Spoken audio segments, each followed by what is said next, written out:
नमस्कार दोस्तों, स्वागत है आपका प्रतियोगिता दर्पण में। मैं हूं प्रशांत। आज हम बात करने जा रहे हैं सोलर रेडिएशन मैनेजमेंट के बारे में। एक आर्टिकल आया था द हिंदू में, what is solar Jio engineering. इसके अलावा हाल ही में यूएस गवर्नमेंट ने ये इनिशिएटिव लिया है कि ग्लोबल वार्मिंग को बेसिकली एड्रेस करने के लिए आपका सोलर जियो इंजीनियरिंग या फिर सोलर रेडिएशन मैनेजमेंट के कुछ ऑप्शंस को कंसिडर किया जा सकता है। तो डिटेल से हम जानेंगे कि क्या है सोलर जियो इंजीनियरिंग या फिर सोलर रेडिएशन मैनेजमेंट, क्या इसके बेनिफिट्स हो सकते हैं, क्या इसके डिसएडवांटेजेस हैं, कैसे ये काम करता है, कौन कौन सी मेथड्स होती हैं। इन सारी चीज़ों पे आज हम डिस्कस करने जा रहे हैं। अब आप सोचिए कि सोलर रेडिएशन मैनेजमेंट, जैसा कि वर्ड सिग्निफाई कर रहा है सोलर रेडिएशन का मैनेजमेंट, तो इसकी ज़रूरत क्या है, और ज़रूरत से पहले एक्चुअल में सोलर रेडिएशन होता क्या है, अर्थ पे कैसे ये काम करता है, ये समझना हमें बहुत ज़रूरी है। तभी तो हम समझेंगे कि हमें क्या मैनेज करना है। तो आइए पहले जानते हैं कि सोलर रेडिएशन अर्थ पे जो आता है तो कैसे काम करता है, कितना एब्जॉर्ब होता है, कितना रिफ्लेक्ट होता है, कहाँ कहाँ पर रिफ्लेक्ट होता है, कहाँ कहाँ पर एब्जॉर्ब होता है, ये सारी चीज़ें हम देखते हैं। अब ये है आपका इनकमिंग सोलर रेडिएशन, जो कि है 100%। इसमें से बेसिकली स्कैटरिंग और रिफ्लेक्शन के थ्रू लगभग 30% जो है ना, 30% आपका रिफ्लेक्ट कर जाता है और वापस चला जाता है स्पेस में। ठीक है, जिसमें से आपका 7% नॉर्मल स्केटरिंग की वजह से, फिर 17% क्लाउड्स की वजह से, 6% सरफेस की वजह से रिफ्लेक्ट हो जाता है। एंड लगभग 47% जो है ये ocean as well as land surface absorb कर लेता है। मतलब जितना सोलर रेडिएशन आ रहा है सन से, बेसिकली जो इनकमिंग सोलर रेडिएशन है उसका लगभग 47% जो है ये ocean as well as earth surface absorb कर लेते हैं। देन लगभग 23% जो इनकमिंग सोलर रेडिएशन है उसका 23% जो भी एयर है, जो गैसेस हैं, जो क्लाउड्स हैं, ये सब एब्जॉर्ब कर लेते हैं। तो बेसिकली जितना सोलर रेडिएशन आता है इसका 30% डायरेक्टली रिफ्लेक्ट होकर चला जाता है वापस, और 70% एब्जॉर्ब हो जाता है, और वो एब्जॉर्ब होता है majority ocean as well as land surface absorb करता है, और एक अच्छा खासा चंक जो है ये एयर और क्लाउड्स और डस्ट ये एब्जॉर्ब करते हैं। ठीक है, अब यहाँ पर एक इंटरेस्टिंग फैक्ट ये है कि 47% of the incoming solar radiation is absorbed by land as well as water surface, and as we know 2/3 of the earth surface is covered with water. यानी कि लगभग 50% जो है, जो एब्जॉर्ब होता है, इसका 1/3 लैंड सरफेस एब्जॉर्ब करता है। ठीक है, और 2/3 जो है आपका ओशन सरफेस एब्जॉर्ब करता है।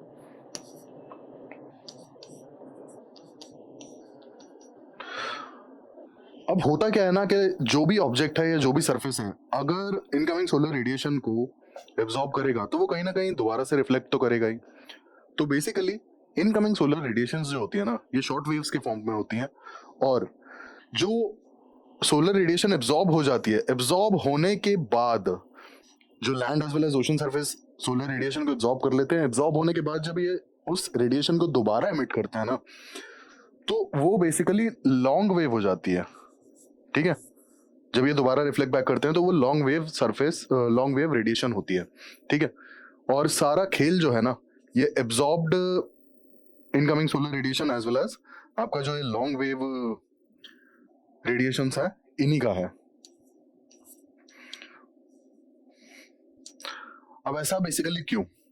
ऐसा इसलिए कि ये जो 23% air as well as clouds वगैरह एब्जॉर्ब कर लेते हैं ना, एयर हैं, क्लाउड्स हैं, डिफरेंट तरह की, मतलब डिफरेंट टाइप्स ऑफ गैसेज हैं, ये भी एब्जॉर्ब करती हैं। बट यहाँ पे एक खास बात ये है कि majority ocean as well as land surface absorb करता है, और जब ये दोबारा उसे रिफ्लेक्ट बैक करता है तो वो हो जाता है लॉन्ग वेव रेडिएशन।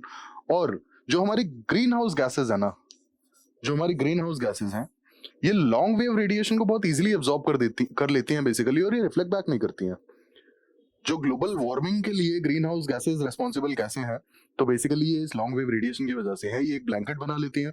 ठीक है, ये एक ब्लैंकेट बन जाता है आपका ग्रीन हाउस गैसेज का, जिससे कि ये लॉन्ग वेव रेडिएशन वापस रिफ्लेक्ट बैक नहीं हो पाता है स्पेस में। दिस इज द रीजन कि ग्लोबल वार्मिंग हमें बेसिकली देखने को मिलती है, और उसका जो रीजन है, जो हम ग्रीन हाउस गैसेज को कहते हैं, कार्बन को कहते हैं, तो उसका रीजन ये है कि बेसिकली जो भी रेडिएशन, इनकमिंग सोलर रेडिएशन है, मेजॉरिटी तो land surface as well as ocean surface absorb कर लेते हैं, और जब उसे लॉन्ग वेव रेडिएशन के फॉर्म में रिफ्लेक्ट बैक करते हैं तो greenhouse gases don't let them go, वो उन्हें अर्थ सरफेस या फिर एटमॉस्फेयर से बाहर नहीं जाने देती हैं, इसीलिए ग्लोबल वार्मिंग होती है। अब यहाँ पर ग्रीन हाउस गैसेस आपकी बेसिकली कार्बन डाइऑक्साइड हो गया,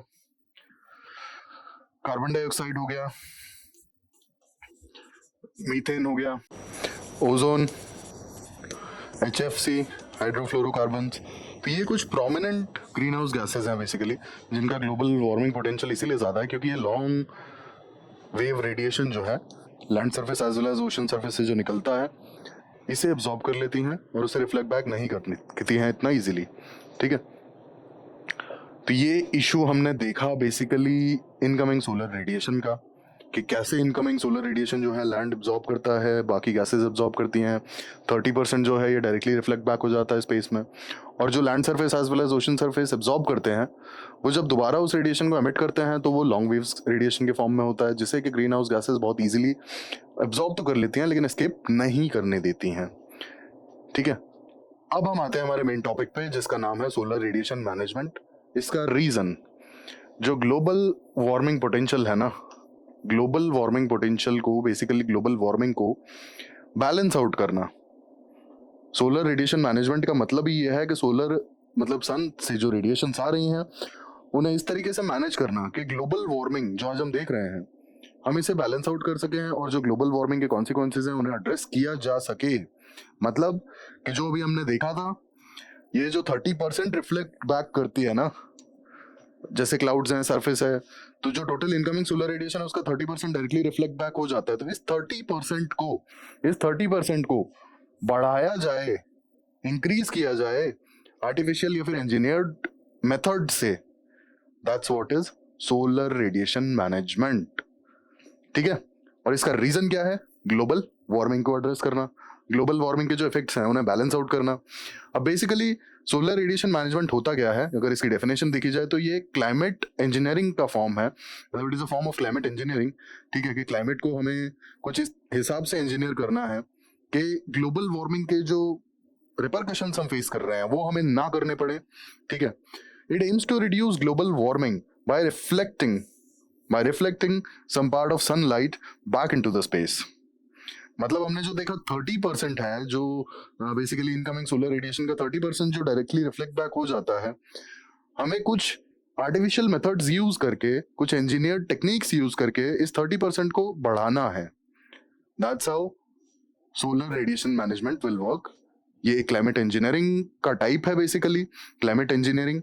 हम यहाँ पर इंजीनियर्ड टेक्निक्स के थ्रू जो सनलाइट रिफ्लेक्ट होती है 30% रिफ्लेक्ट होती है, हालांकि नॉर्मली हम आर्टिफिशियल कुछ टेक्निक्स को यूज करके इस 30% को और बढ़ा दें, जिससे कि हम ग्लोबल वार्मिंग के रिपरकशंस फेस ना करें।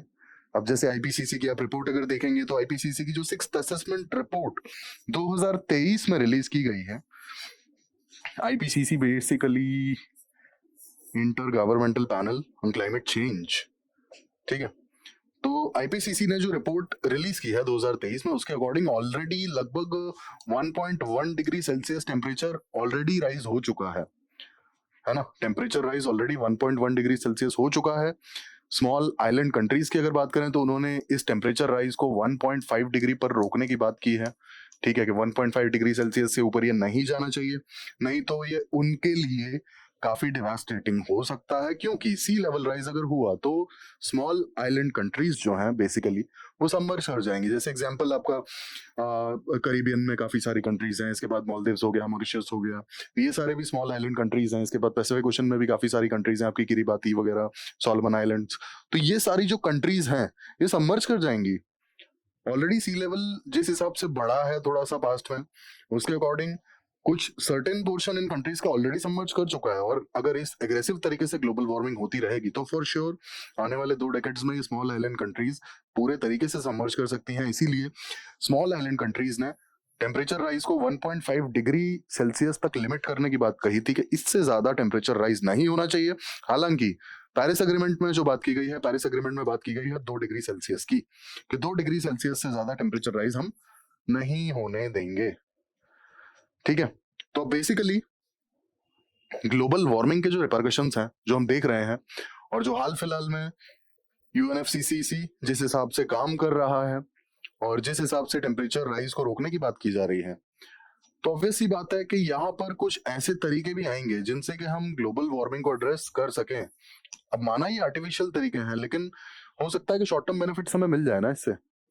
रीजन बीइंग, अगर आप देखेंगे तो लॉन्ग टर्म जो प्लान्स हैं, लॉन्ग टर्म जो गोल्स हैं, वो क्या हैं ग्लोबल वार्मिंग को एड्रेस करने के? ग्लोबल वार्मिंग को एड्रेस करने के लॉन्ग टर्म गोल्स जैसे कि सस्टेनेबल डेवलपमेंट है, एग्जांपल के लिए आपका ई व्हीकल्स को अडॉप्ट करना, ठीक है, आईसी इंजन के जो व्हीकल्स हैं या फिर जो होता है ना डीजल बेस्ड व्हीकल्स हैं, उन्हें फेज आउट करना।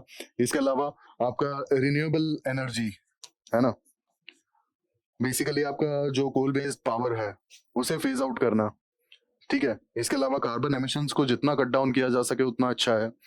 Then to restore the like उन फॉरेस्ट को रिस्टोर करना जिनकी कंडीशन थोड़ी सी डायलेपिटेटेड है, ठीक है, जिनकी कंडीशन थोड़ी सी खराब है। इसके अलावा एफॉरेस्टेशन काफी मतलब जितना पॉसिबल हो। इसके अलावा जो फॉरेस्ट बचा हुआ है उसे कंजर्व करके रखना। बट आप ये सोचिए कि ये सारे जो प्लान्स हैं, बेसिकली ये सारे जो इनिशिएटिव्स हैं, ये बहुत लंबे समय में रिजल्ट देंगे अगर आप सोचें तो। आज होता है कि आप आईसी इंजन रोड से हटा दीजिए और ई व्हीकल्स लाइक टोटली आप होता है ना कि एनफोर्स कर दीजिए कि हर व्हीकल जो रोड पर निकलेगा वो ई व्हीकल ही होगा, ठीक है। इसके अलावा जितना पावर जनरेशन हो रहा है वो रिन्यूएबल एनर्जी से ही हो, चाहे फिर वो सोलर एनर्जी से हो या फिर हाइड्रो पावर हो या फिर होता है विंड पावर हो, ठीक है। आप कोल पावर को टोटली फेज आउट कर दीजिए। इसके अलावा आप एफॉरेस्टेशन पर काफी फोकस करिए। तो ये सारे जो काम है, ये सारे जो इनिशिएटिव्स हैं, बेसिकली ये कम से कम एक डेकेड के बाद इनके रिजल्ट्स हमें देखने को मिलेंगे। जो पॉजिटिव रिजल्ट्स हैं इनके, एटलीस्ट आफ्टर अ डेकेड और इवन 2 हम इनके रिजल्ट शायद देखना शुरू कर पाए। बट आज का क्या, आज कैसे हैंडल करेंगे? आप देखिए ना क्लाइमेट चेंज के जो बेसिकली रिपरकशंस हैं, हम क्या क्या फेस कर रहे हैं। आप देखिए ओशन एसिडिफिकेशन, ठीक है, ओशन एसिडिफिकेशन। इसके बाद एक्सट्रीम वेदर इवेंट्स जो हैं इनकी फ्रीक्वेंसी बढ़ गई। इसके अलावा सी लेवल राइज, है ना। इसके अलावा एक्सट्रीम वेदर इवेंट्स के अलावा आप देखेंगे सीवियर ड्रॉट्स या फिर सीवियर फ्लड्स, साइक्लोनिक एक्टिविटीज बहुत ज्यादा बढ़ गई है, बहुत ज्यादा फ्रीक्वेंट है पहले से। तो ये सारे जो रिपरकशंस हम फेस कर रहे हैं, इनका क्या? अगर आप सोचें तो ये अगर नेक्स्ट 2 या 3 डेकेड तक भी इनकी फ्रीक्वेंसी ज्यादा रह गई तो काफी कुछ मतलब तबाह हो सकता है। वेल इन दैट केस हमें ग्लोबल वार्मिंग को एड्रेस करने के लिए कुछ शॉर्ट टर्म टेक्निक्स की बात भी करनी चाहिए, शायद कोई पॉसिबिलिटी हो। वहां पर रोल आता है सोलर रेडिएशन मैनेजमेंट का, ठीक है। अब बेसिकली इसको मैंने आपको समझा दिया कि ग्लोबल वार्मिंग को रिड्यूस करना और कैसे कुछ एक सर्टेन पोर्शन ऑफ सनलाइट को वापस स्पेस में रिफ्लेक्ट बैक करना। जैसा कि हमने देखा था 30% हमारा नॉर्मल सरफेसेस, क्लाउड्स और बाकी चीजों से ही हो जाता है। इस 30% को अगर सिर्फ 3 से 4 या 5% भी बढ़ा दिया जाएगा तो हो सकता है कि हमें काफी अलग रिजल्ट्स देखने को मिले ग्लोबल वार्मिंग के, है ना, मतलब हमारे फेवर में ऑब्वियसली।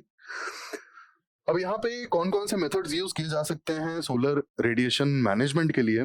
तो पहला मेथड आता है स्ट्रेटोस्फेरिक एरोसोल इंजेक्शन। अब बेसिकली यहाँ पर सल्फेट एरोसोल्स की बात की जाती है, ठीक है। सल्फेट एरोसोल्स मतलब काफी बेसिकली रिफ्लेक्ट सनलाइट को रिफ्लेक्ट करने में काफी ज्यादा हेल्पफुल होंगे, ठीक है। और ये इंजेक्ट किए जाएंगे आपके स्ट्रेटोस्फेयर में। अब ये हमारा लोएस्ट फ्लोर है ट्रोपोस्फेयर, उसके ऊपर आता है स्ट्रेटोस्फेयर, उसके ऊपर आता है मेसोस्फेयर, थर्मोस्फेयर। अब स्ट्रेटोस्फेयर वो वाला लेयर है जहां पर काफी मिनिमल एक्टिविटी होती है, सुपरसोनिक प्लेन्स वगैरह उड़ते हैं। अदरवाइज जो कमर्शियल फ्लाइट्स होती हैं वो ट्रोपोस्फेयर के लगभग यहाँ कहीं पर होती हैं, ठीक है। तो स्ट्रेटोस्फेयर में एरोसोल को इंजेक्ट किया जाएगा और ये जो सल्फेट एरोसोल्स इंजेक्ट किए जाएंगे इनकी वजह से मतलब एक certain proportion of sunlight can be reflected back into the space. अब ये जो सेम एक्टिविटी है ना एरोसोल इंजेक्शन की, ये वोल्केनिक इरप्शन में भी देखी जाती है, ठीक है। आफ्टर वोल्केनिक इरप्शन काफी ज्यादा एरोसोल्स जो है वो एटमॉस्फेयर में इंजेक्ट हो जाते हैं बाय नेचर। तो इसीलिए काफी एक सर्टेन लेवल तक कूलिंग इफेक्ट देखा जाता है इसका, है ना। तो ऑलरेडी ये चीज हम वोल्केनिक इरप्शन में देख चुके हैं, इसीलिए हम चाहते हैं कि आर्टिफिशियली जहां पर वोल्केनोज ना हो वहां पर भी तो हम इसे यूज कर सकते हैं। नेचर हमें सोल्यूशन दे रहा है। अब होता क्या है ना कि जैसे जो अगर हम सरफेसेस की बात करें तो सरफेसेस बेसिकली जो डार्क सरफेसेस होते हैं वो ज्यादा एब्जॉर्ब कर लेते हैं लाइट्स को, जैसे अल्बिडो इफेक्ट जो हम पढ़ते हैं, ठीक है। और जो लाइटर कलर के जो सरफेसेस होते हैं वो काफी ज्यादा सनलाइट रिफ्लेक्ट कर जाते हैं। जैसे आप देखेंगे तो पोलर एरियाज में जो अल्बिडो इफेक्ट है वो काफी हाई है, काफी ज्यादा सनलाइट वहां से रिफ्लेक्ट होती है, ठीक है, काफी कम लाइक सनलाइट एब्जॉर्ब करते हैं। इसके बाद डेजर्ट एरियाज को आप देखेंगे तो डेजर्ट एरियाज में भी काफी ज्यादा सनलाइट जो रिफ्लेक्ट हो जाती है, बट वहीं आप ओशन सरफेस की अगर बात करें या फॉरेस्ट की बात करें, काफी ज्यादा सनलाइट एब्जॉर्ब कर लेते हैं, काफी ज्यादा, ठीक है। और ओशन सरफेस का जो टेम्परेचर बढ़ने का मेन रीजन है वो यही है कि ओशन सरफेस काफी ज्यादा सनलाइट को एब्जॉर्ब कर लेता है, ठीक है।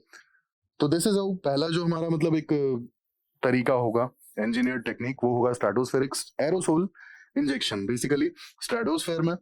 और ये हमारा लोएस्ट लेयर है ट्रोपोस्फेयर, इसके ऊपर वाला जो लेयर है स्ट्रेटोस्फेयर, वहां पर इसे इंजेक्ट किया जाएगा जिससे कि जो साइक्लोनिक एक्टिविटीज हैं या फिर जो एटमॉस्फेरिक सर्कुलेशन है थोड़ा सा कंपैरेटिवली कम होगा। और वहां पर अगर हम इसे इंजेक्ट करेंगे तो सनलाइट जो इनकमिंग सोलर रेडिएशन है उसे रिफ्लेक्ट करने में हमें हेल्प मिलेगी। दूसरा आता है आपका मैरीन क्लाउड ब्राइटनिंग।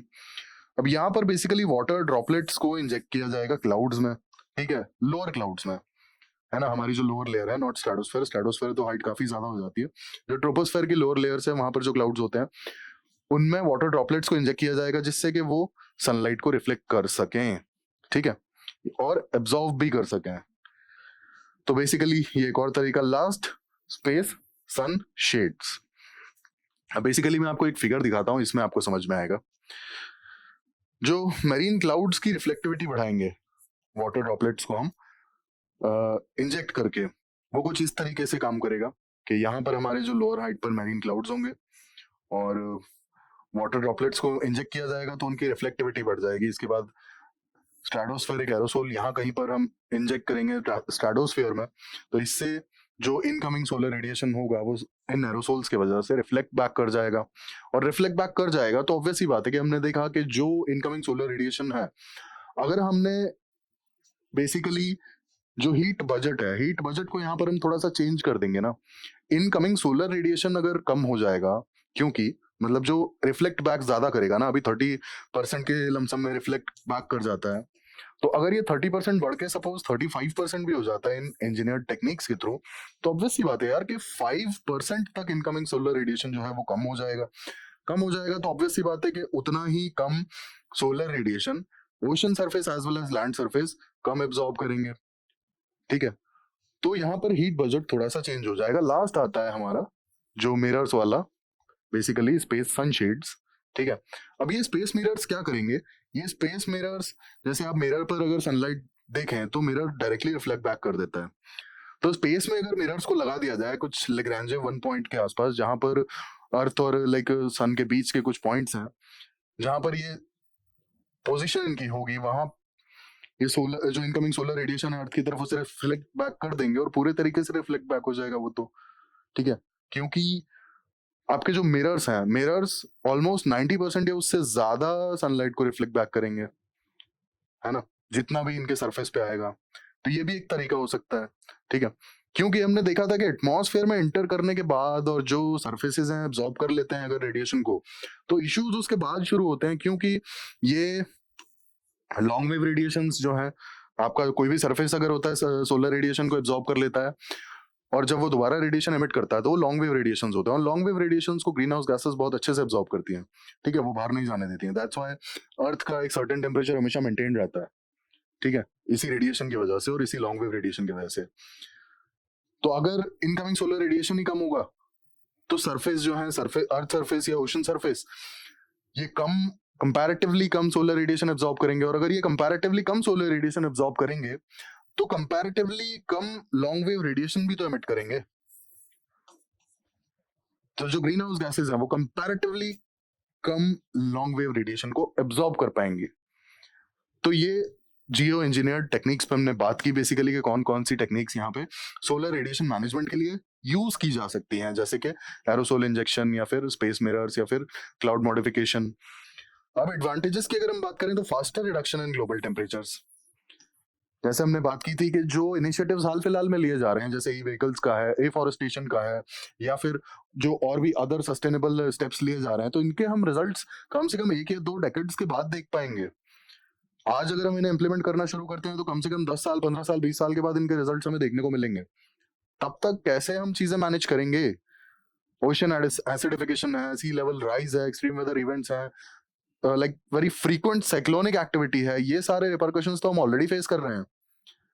तो इसके लिए कहीं ना कहीं एक एक इमीडिएट स्टेप की हमें जरूरत थी, और ये सोलर रेडिएशन मैनेजमेंट एक होप हो सकता है faster reduction in global temperatures का। और जैसा कि मैंने आपको बताया कि अगर global temperature rise 1.5 degree cross करता है तो ये स्मॉल आइलैंड नेशंस के सर्वाइवल के ऊपर बहुत बड़ा सवालिया निशान उठा देगा, क्योंकि सी लेवल राइज उसी एग्रेसिव तरीके से भी होगा। और अगर सारी पोलर आइस पिघल जाती है तो सी लेवल राइज होना ही होना है, और ग्लेशियर्स वगैरह पिघलेंगे तो ऑब्वियस सी बात है कि सी लेवल राइज होगा ही।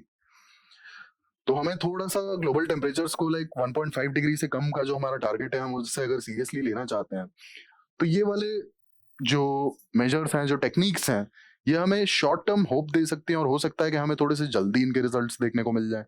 हो सकता है विद इन अ ईयर और टू हम शायद 0.1 या 0.2 डिग्री सेल्सियस तक चीजें बेटर देख सकते हैं, अगर ये तरीके ठीक से काम कर गए तो। ठीक है, क्योंकि हाल में ही WMO यानी कि वर्ल्ड मटेरियोलॉजिकल ऑर्गेनाइजेशन की एक रिपोर्ट आई थी, उनके अकॉर्डिंग हम 2027 तक 1.5 डिग्री का जो टारगेट है ये ब्रीच कर जाएंगे। हमारा जो ग्लोबल टेम्परेचर राइज है 2027 तक 1.5 डिग्री के पार पहुंच जाएगा। तो इसलिए हमें थोड़ा सा इन तरीकों को भी इग्नोर नहीं करना चाहिए और इनकी तरफ भी ध्यान दे सकते हैं, क्योंकि यहाँ हमें फास्टर रिडक्शन देखने को मिल सकता है, थोड़ा तेज हम टेम्परेचर कंट्रोल कर सकते हैं, है ना, और टेम्परेचर राइज को थोड़ा सा कंट्रोल किया जा सकता है। इसके बाद आता है कॉस्ट इफेक्टिव मेथड। अब आप सोचिए कि हमें अपनी टेक्निक्स के हिसाब से ही सोचना है और प्लान करना है। एरोसोल इंजेक्शन, मतलब आप सोचिए कि अगर एक सर्टेन हाइट पर एरोसोल इंजेक्शन करना है तो उसे कैरी करने का ही जो कॉस्ट है बस वही है। ठीक है, कोई हमें बहुत बड़ा यहाँ प्रोजेक्ट नहीं लगाना है, या कोई हमें बहुत बड़ा लैंड रिक्वायर्ड नहीं है फॉरेस्टेशन के लिए या सस्टेनेबल डेवलपमेंट के लिए। ठीक है, या फिर हमें कोई बहुत बड़ा प्लांट नहीं लगाना है ई व्हीकल्स के लिए, या फिर हमें कोई बहुत बड़े लैंड की रिक्वायरमेंट नहीं है यहाँ पे सोलर पावर प्लांट लगाने के लिए। तो कॉस्ट इफेक्टिव भी हो सकता है ये। ठीक है, जैसे आपका एरोसोल इंजेक्शन है या फिर होता है स्पेस मिरर्स, थोड़ा सा कॉम्प्लिकेटेड होगा क्योंकि एक सर्टेन पोजीशन मेंटेन करना थोड़ा सा टफ टास्क हो सकता है, बट उसका भी सोल्यूशन निकाला जा सकता है अगर उस डायरेक्शन में ठीक से सोचा जाए तो। ठीक है, देन आता है reversible on short time scales. ये भी अगर आप चाहें कि लाइक हमारे फेवर में रिजल्ट्स नहीं आ रहे हैं या फिर हमें कुछ एडिशनल कॉन्सिक्वेंसेज ऐसे फेस करने पड़ रहे हैं जो कि डिजायर्ड नहीं है, तो हम ये चीजें चेंज भी तो कर सकते हैं, क्योंकि ये तो इंजीनियर्ड तरीके हैं। आप सोचिए एरोसोल इंजेक्शन आपने एक बार किया, आपको लगा कि नहीं यार ये जो रिजल्ट्स है हमारे फेवर में नहीं है, तो नेक्स्ट टाइम नहीं होगा, और थोड़ा बहुत टाइम लगेगा, वो खुद ही डिस्पर्स हो जाएगा। अगर मिरर है, मिरर को भी हम होता है कि एक सर्टेन जगह पर हमने लोकेट कर दिया, पोजीशन कर दिया, लेकिन अगर हमें लगा कि नहीं हमारे फेवर में रिजल्ट्स नहीं है, तो हम एटलीस्ट उसे हटाने का भी सोच सकते हैं वहां से। ऐसा तो नहीं है कि वो परमानेंट हो जाएगा। अब इसके डिसएडवांटेजेस की बात करें तो डिसएडवांटेजेस इसके थोड़े से पेचीदा हैं, थोड़े कॉम्प्लिकेटेड हैं। सबसे पहले आता है कि ये सारे एस्पेक्ट्स को एड्रेस नहीं कर सकता है। क्लाइमेट चेंज के जो सारे एस्पेक्ट्स हैं उन्हें एड्रेस नहीं कर सकता है। क्लाइमेट चेंज के सारे एस्पेक्ट्स कौन कौन से हैं, लेट मी रिमाइंड यू। जैसे एग्जाम्पल के लिए आता है आपका ओशन एसिडिफिकेशन, इसके बाद आता है आपका सी लेवल राइज, इसके बाद आता है आपके एक्सट्रीम वेदर इवेंट्स। ठीक है, इसके बाद आपका आता है कि पोलर आइस मेल्टिंग। तो ये सारे जो रिपरकशंस हैं, या फिर ये कह लीजिए ये सारे जो कॉन्सिक्वेंसेज हैं, क्या इन्हें एड्रेस कर पाएंगे? ये सारे जो तरीके हैं हमारे जियो इंजीनियरिंग के या फिर सोलर रेडिएशन मैनेजमेंट की जो टेक्निक्स हैं, क्या इन सारे इश्यूज को एड्रेस करने में कामयाब हो पाएंगी? ओशन एसिडिफिकेशन, ठीक है, सी लेवल राइज, इसके बाद आपका polar ice melting, extreme weather events, increased cyclone activity, क्या पॉसिबल है? बहुत लंबा समय लगेगा। आप सोचिए कि पोलर आइस कितने लाइक थाउजेंड्स ऑफ इयर्स में शायद वो जमी हुई होगी, और सडनली आके विद इन फ्यू डेकेड्स वो पूरी पिघल जाती है। दोबारा से पोलर आइस जो है उसको सेम लेवल पे अगर लाना है तो कितने साल लगेंगे ये तो हमें भी नहीं पता है। बहुत लंबा समय भी लग सकता है, कोई बड़ी बात नहीं है। ओशन एसिडिफिकेशन एक दिन में तो हुआ नहीं है, तो रिवर्स भी नहीं होगा एक दिन में। ठीक है, इसके बाद सी लेवल राइज। अब ऑब्वियस सी बात है कि जैसे जैसे ग्लेशियर्स दोबारा अपनी जो साइज है वो गेन करेंगे, उसमें बहुत लंबा समय भी लगेगा। तभी तो जाके वो आइस परमानेंट एक ग्लेशियर में होल्ड करेगी और उसके बाद धीरे-धीरे जाके सी लेवल राइज़ है वो बैलेंस आउट होगा और धीरे-धीरे कम होगा। तो ये सारे इश्यूज़ बहुत शॉर्ट टर्म में तो एड्रेस नहीं किए जा सकते। दूसरा आता है कि कुछ नेगेटिव साइड इफेक्ट्स भी देखने को मिल सकते हैं, जैसे कुछ अनइवन रेनफॉल पैटर्न या फिर होता है ना ड्रॉट्स या फ्लड्स का भी कुछ इशू देखने को मिल सकता है, क्योंकि ट्राइड एंड टेस्टेड तो नहीं है ना। बहुत छोटे स्केल पे तो इन मेथड्स को यूज किया गया होगा, इन टेक्निक्स को यूज किया गया होगा, बट क्या लार्ज स्केल यूसेज इनका देखा गया और उसके रिजल्ट्स एनालाइज किए गए, उसका डेटा कलेक्ट किया गया? नहीं। कूलिंग इफेक्ट एरोसोल इंजेक्शन के पता है, सबको पता है, बट क्या बहुत लार्ज स्केल पे एरोसोल इंजेक्शन करके और उसके रिजल्ट्स और उसके डेटा को एनालाइज किया गया? तो हो सकता है कि कुछ ऐसा साइड इफेक्ट हो या कुछ ऐसा अनइंटेंडेड या फिर लाइक ऐसा मतलब उसका साइड इफेक्ट हो जो डिजायर्ड ना हो। तो ये भी तो हमें चीजें नहीं पता ना।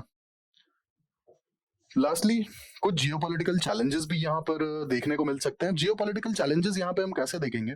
बेसिकली जो रिच कंट्रीज हैं या फिर जो डेवलप्ड कंट्रीज हैं, वो तो ये सारी टेक्निक्स का जो कॉस्ट है वो अफोर्ड कर सकती हैं, ठीक है, और अगर रिजल्ट्स फेवर में रहे देन तो इट्स कूल। बट जिन कंट्रीज के पास इन सारी टेक्निक्स को अफोर्ड करने का हाल फिलहाल में पैसा नहीं है, उनका क्या? क्या उन्हें लूजर टैग किया जाएगा? या फिर जो डेवलप कंट्रीज या जो रिच कंट्रीज हैं, अगर वो ये टेक्निक्स यूज कर लेती हैं तो क्या उन्हें विनर टैग किया जाएगा? इक्वालिटी कहाँ है, जस्टिस कहाँ है यहाँ पर? बात आती है यहाँ पे जस्टिस की, जस्टिस तो यहाँ पे है ही नहीं ना। ग्लोबल लेवल पे कोई कोलैबोरेशन तो है नहीं जो ये कर रही हैं सारी कंट्रीज मिलके। ये तो हर एक कंट्री अपना अपना देख रही है ना। बट क्या ग्लोबल वार्मिंग में किसी एक कंट्री का हाथ है? नहीं। क्या ग्लोबल वार्मिंग की वजह से कोई सिर्फ एक कंट्री सफर कर रही है? नहीं।